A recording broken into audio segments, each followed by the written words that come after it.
Assalamualaikum warahmatullahi wabarakatuh. Perkenalkan, nama saya Miftahul Jannah dengan NIM G7012402 dari kelas A. Pada video kali ini saya akan membuat tugas pendahuluan praktikum percobaan 3, yaitu penetapan kadar paracetamol dengan spektrofotometri UV vis guna memenuhi tugas pendahuluan praktikum analisis farmasi.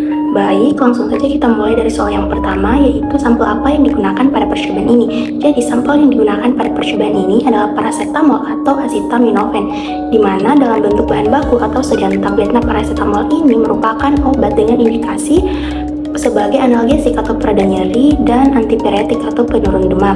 Mekanisme kerja dari paracetamol yaitu menghambat enzim siklooksigenasi atau CHOX di sistem saraf pusat sehingga mengurangi sintesis prostaglandin yang berperan dalam meredakan nyeri dan demam.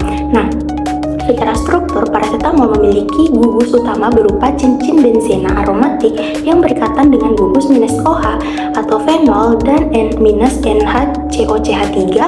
Nah, gugus benzena ini berperan sebagai kromofor, sedangkan -OH dan -NHCO berfungsi sebagai auxokrom yang dapat memperkuat penyerapan cahaya. Nah, dalam analisis UV vis, paracetamol memiliki panjang gelombang maksimum atau lambda max sekitar 243 sampai 245 nanometer tergantung pada pelarut dan kondisi pH.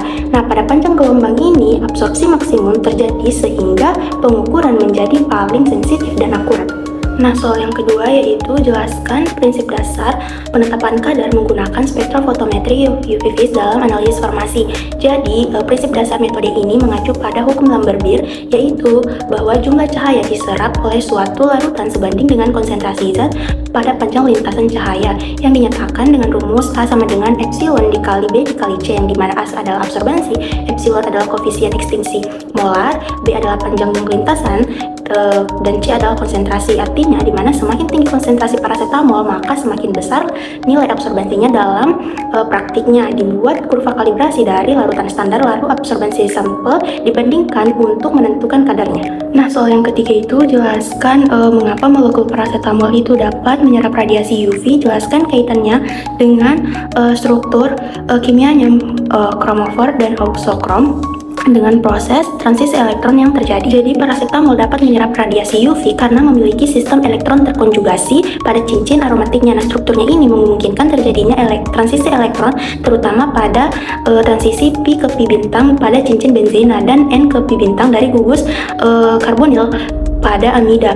Nah, gugus kromofor atau cincin aromatik dan karbonil ini bertanggung jawab langsung terhadap penyerapan UV, sedangkan auxokrom seperti -OH dan -NHCO yang berfungsi untuk meningkatkan intensitas serapan serta menggeser panjang gelombang ke arah yang lebih besar atau batochronic shift.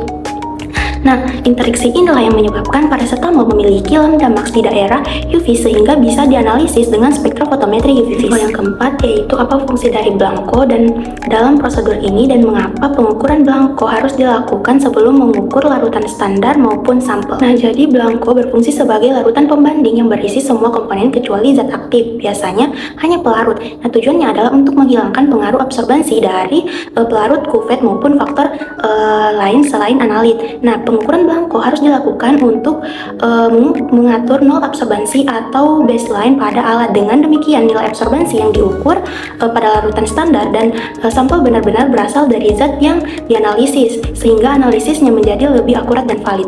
Nah, soal yang kelima itu bagaimana cara menginterpretasikan hasil dari kadar paracetamol. Nah, untuk mengetahui apakah kadar suatu paracetamol itu memenuhi syarat, nah, hal yang perlu dilakukan adalah menghitung presentasi kadar dari hasil analisis yang dibandingkan dengan kadar pada label. Nah, hasil tersebut kemudian dibandingkan dengan standar farmakope yaitu 95% sampai 105%. Jika berada dalam rentang tersebut, maka sediaan memenuhi syarat. Namun, jika kurang dari 95%, maka kadar paracetamol itu berada di kadar yang rendah, dan jika kadar lebih dari 105%, maka kadar tersebut terlalu tinggi sehingga tidak memenuhi standar. Nah, apabila hasil berada di luar batas, dilakukan evaluasi prosedur analisis seperti penimbangan, pengenceran, dan kondisi alat. Kemudian dilakukan pengujian ulang jika hasil tetap tidak sesuai. Baik, sekian tugas video pendahuluan dari saya. Wassalamualaikum warahmatullahi wabarakatuh.